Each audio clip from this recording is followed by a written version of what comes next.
আল্লাহ পাক বলেন ফামান যুহজিহা আনিন নারি ওয়া উদখিলাল জান্নাতা ফাকাদ ফাজ। যেই ব্যক্তি জাহান্নাম থেকে বেঁচে যাবে আর আল্লাহর জান্নাতের মধ্যে প্রবেশ করবে সে সফল হয়ে গেছে। ওমাল হায়াতুদ দুনিয়া ইল্লা মাতাউল গুরুর। আল্লাহ পাক বলেন দুনিয়ার জিন্দেগি এটা ধোঁকা ছাড়া প্রতারণা ছাড়া অন্য কিছু নয়। কাজেই দুনিয়ার জীবন কিছু পেয়ে সফল হয়ে গেছি এটা হলো পাগলের চিন্তা, ঠিক কিনা বলে? দুনিয়া এ পেয়েছি তা পেয়েছি বিরাট কিছু হয়ে গেছি এই চিন্তা করে যদি আমরা আনন্দে উদ্বেলিত হয়ে যাই বিরাট কিছু হয়েছি না, এটা ভুল ধারণা হবে। পৃথিবীতে এমনও দিন গেছে আল্লাহর প্রিয় বান্দাগণ পৃথিবীতে বসবাস করেছেন অথচ পৃথিবী থেকে কিছুই গ্রহণ করেন নাই। আমাদের নবীর নাম জনাবে মুহাম্মদুর রাসূলুল্লাহ, সকলে পড়েন সাল্লাল্লাহু আলাইহি সাল্লাম। আপনারা বলুন আমাদের নবীজির আগের নবী তার নাম কি ছিল? আমাদের নবীজি মুহাম্মদ সাল্লাল্লাহু আলাইহি সাল্লাম। তো আমাদের নবীজির আগের নবীর নাম কি? হযরতে ঈসা নবী। নাম শোনেন নাই? আপনারা রাগ করতেছেন? কথা বুঝতে সমস্যা হচ্ছে?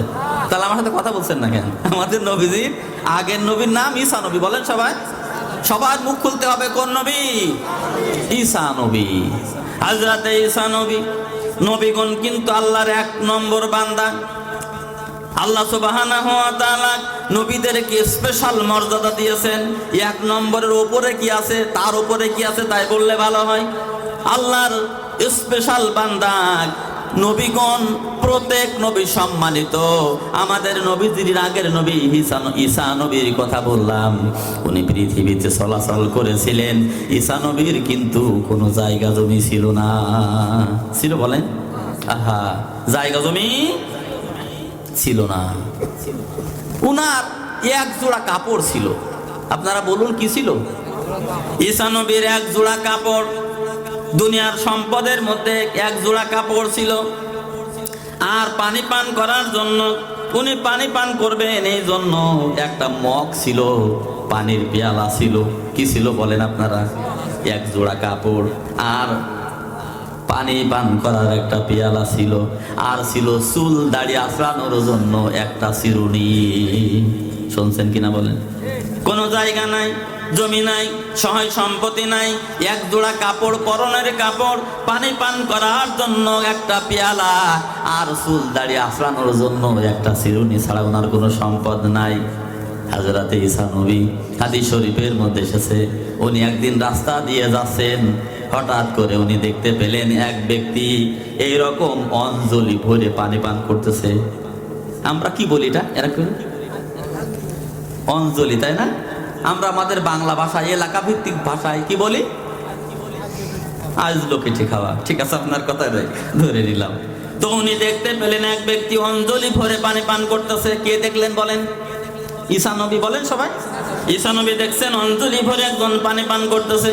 ঈসা নবী উনি বললেন বুঝতে পেরেছি, অঞ্জলি ভরে যখন পানি পান করা যায় তাহলে পিয়ালা না হলেও চলে। এরপরে সামনে এক ব্যক্তির সাথে ওনার দেখা হয়ে গেল। উনি বললেন এই পেয়ালাটা আমি তোমারে দিয়ে দিলাম, এটা বউয়ার মাঝখানে আমার আর থাকবো না। সুবহানাল্লাহ। অঞ্জলি ভরে তো পানি খাওয়া যায়, তাহলে আমিও কেন অনর্থক ভাবে বয়ে বেড়াবো? দিয়ে দিলেন। এরপরে উনি একজনকে দেখেছিলেন, ওই লোকটার মুখে দাড়ি, মাথায় চুল ছিল। ওই লোকটা আঙ্গুলি দিয়ে দাড়ি আঁচড়াচ্ছিল আর মাথার চুল হাতের আঙ্গুলি দিয়ে আঁচড়াচ্ছিল। উনি বললেন এই তো চুল দাড়ি আঁচড়ানোর অস্ত্র তো আমার কাছে আছে। কি বলেন? আঙ্গুল। হাতের আঙ্গুল দিয়ে তো দাড়ি আঁচড়ানো যায়, মাথা চুল তো আঙ্গুলি দিয়ে এরকম আঁচড়ে সাইজ করা যায়, তাহলে চুরির দরকারটা কি? একজনে বললেন না, চুরি তোমার দিয়ে দিলাম। সুবহানাল্লাহ। চিন্তা করতে পারেন? এই দুনিয়ার প্রতি কোনো মোহ ছিল না তাদের। আর আমরা দুনিয়া পেয়েছি মানেই সফলতা মনে করি।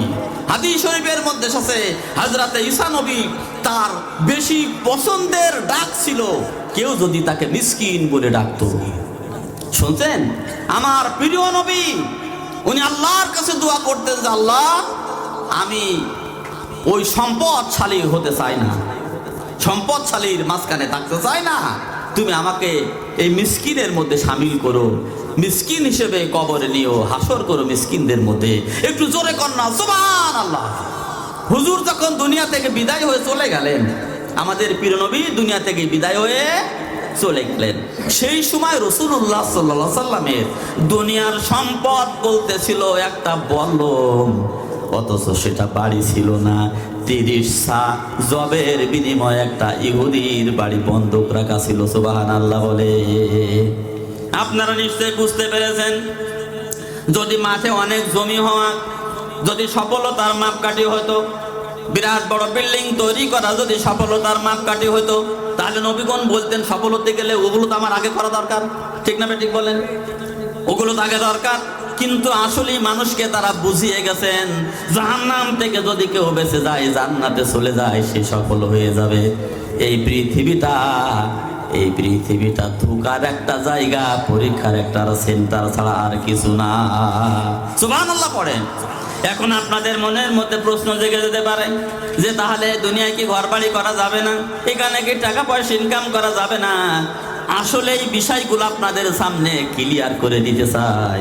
একটু ব্রেন খাটান, ফ্রেশ মনে শোনার চেষ্টা করেন। আল্লাহ পাক যেন উপলব্ধি করার তৌফিক আমাদের দান করেন, বলেন আমিন। আপনাদের কাছে জিজ্ঞেস করব, এই মানুষের জীবন কয়টা বলেন? মানুষের মূলত জীবন দুনিয়ার জীবন আর আখিরাতের জীবন। খুব ভালো করে বুঝবেন, ভুল বোঝার কোনো অবকাশ নাই। দুনিয়ার জীবন আর আখিরাতের জীবন। আপনারা আবার বলুন, দুনিয়ার জীবন আর আখিরাতের জীবন, কোন জীবনটা বেশি ভালো? আখিরাত। সত্যি কথা বলুন তো, আমরা কোন জীবনটার দাম বেশি বলে মনে করি? বলেন, কথা বলেন। আমরা দুনিয়ার জীবনটা বেশি দামি মনে করি। হাফেজ সাহেব কি বলতেছেন? আমরা প্রাধান্য কোন জগৎ দেই? দুনিয়ার জীবন। এটা আমাদের বুঝতে হবে। আমাদের এই স্বভাবের কথা, আমাদের এই ভুলটা ভাঙিয়ে দেওয়ার জন্য আল্লাহ রাব্বুল আলামিন সূরা আলার মধ্যে কি বলেছেন দেখেন, বাল তুসিরুনাল হায়াতাদ দুনিয়া ওয়াল আখিরাতু খায়রুন ওয়া আবকা ইন্না যালা ফিস সুহুফিল উলা সুহুফি ইব্রাহিম ওয়া মূসা। আল্লাহ রাব্বুল আলামিন বলেন, তোমরা তো দুনিয়ার জীবনকে প্রাধান্য দাও, দুনিয়া দুনিয়া দুনিয়া করে তোমাদের সারা দিনের চিন্তা চেতনা, অথচ আখিরাতের জীবনটা উত্তম এবং স্থায়ী জগৎ। জোরে পড়েন সুবহানাল্লাহ। ইন্না হাদা লাফিস সুহুফিল উলা। আল্লাহ রাব্বুল আলামিন বলেন, আখিরাতের জীবন দামি জীবন, আখিরাতের জীবন স্থায়ী জীবন। এই কথাটা শুধু কোরআনের মধ্যে বলা হয়েছে এমনটি না, ইতিমধ্যে যত আসমানি কিতাব এসেছে, যত নবী এসেছেন, সবাই এই কথা বলেছেন। ইব্রাহিম নবী, হযরতে মূসা নবী সহ যত নবী এসেছেন, তাদের কাছে যে আসমানি কিতাব ছিল, তার ভাষা হলো দুনিয়ার জীবনের চাইতে আখিরাতের জীবন হলো ভালো জীবন। একটু সুবহানাল্লাহ বলে। তবে হ্যাঁ, এই দুনিয়ার জীবনে আপনারে চলতে হবে, এখানে যেটা প্রয়োজন সেখানে চলতে আপনি পারবেন। এখানে আপনি জায়গা জমি করতে পারবেন, চাষাবাদ করতে পারবেন, ঘর বাড়ি তৈরি করতে পারবেন, তবে সেটা হবে আল্লাহ রাব্বুল আলামিনের আইন মেনে নিয়ে। ঠিক না ঠিক বলেন? আল্লাহ পাক যেভাবে বলেছেন আপনিও আইন মানবেন, আল্লাহর আইন মেনে ফসল আবাদ করবেন আপনি, ওটা আপনার ইবাদতের মধ্যে গণ্য হয়ে যাবে। সুবহানাল্লাহ বলে। হযরতে আদম নবী কোথায় ছিলেন? প্রথমে জান্নাতের মধ্যে। আল্লাহ তাকে জান্নাতের মধ্যে রাখছিলেন। এরপরে দুনিয়ায় যখন তারে আল্লাহ নামিয়ে দিলেন, অনেক কথা আদম নবীর সঙ্গে আল্লাহ বলেছিলেন। সূরা বাকারার 38 নম্বর আয়াতের মধ্যে আল্লাহ পাক বলেন, বান্দারে, আমার পক্ষ থেকে আইন পাঠানো হবে, হেদায়েত পাঠানো হবে, নির্দেশনা পাঠানো হবে। ফামান তাবিআ হুদায়া ফালা খাউফুন আলাইহিম ওয়ালা হুম ইয়াহজানুন। রাসূল। আল্লাহ পাক বলেন আমি যে হেদায়েত পাঠাবো সেটার অনুসরণ যদি করতে পারো কোনো ভয় নাই, কোনো চিন্তা নাই। ফালা খাউফুন আলাইহিম, খাউফুন মানে ভয়, ভয় থাকবে না। ওয়ালা হুম ইয়াহজানুন, তারা চিন্তিত হবে না। কোন জায়গায় ভয় থাকবে না, কোন জায়গায় চিন্তা থাকবে না?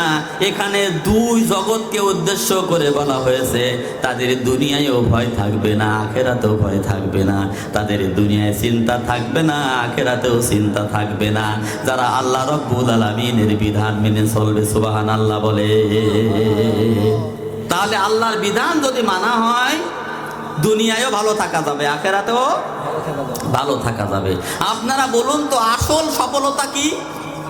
জাহান্নাম থেকে মুক্তি পেয়ে জান্নাতে যাওয়া। আল্লাহ যেন আমাদের কিসমতে তা দান করেন। সবাই বলেন আমিন। লক্ষ্য করুন, ভুল বুঝবেন না। দুনিয়ার জীবনের ব্যাপারে আমরা কল্যাণ চাই আল্লাহর কাছে, দুনিয়ায় কল্যাণ চাই না।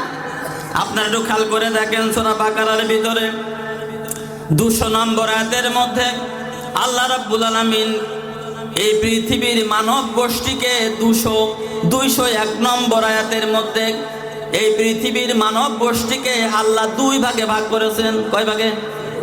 2 ভাগে। পৃথিবীর সকল মানুষ 2 ভাগে। কি কি সেই ভাগটা? 200 নম্বর আয়াতের মধ্যে আল্লাহ বলেন আমিনান নাসি মাইয়াকুলু রব্বানা আতিনা ফিদ দুনিয়া ওয়া মা লাহুম ফিল আখিরাতি মিন খালাক। আল্লাহ পাক বলেন মানুষের মধ্যে এমন অনেক মানুষ আছে যারা বলে আল্লাহ দুনিয়ায় দাও। কোথায় দাও?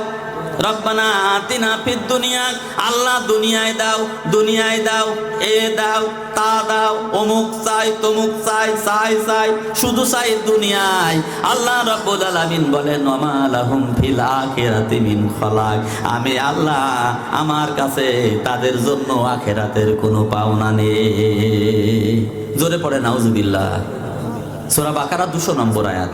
এরপরে 201 নম্বর আয়াত সূরা বাকারা ওয়া মিনহুম মাইয়াকুলু রব্বানা আতিনা ফিদ দুনিয়া হাসানাতাও ওয়া ফিল আখিরাতি হাসানা ওয়া কিনা আযাবান নার। বলেন আমিন।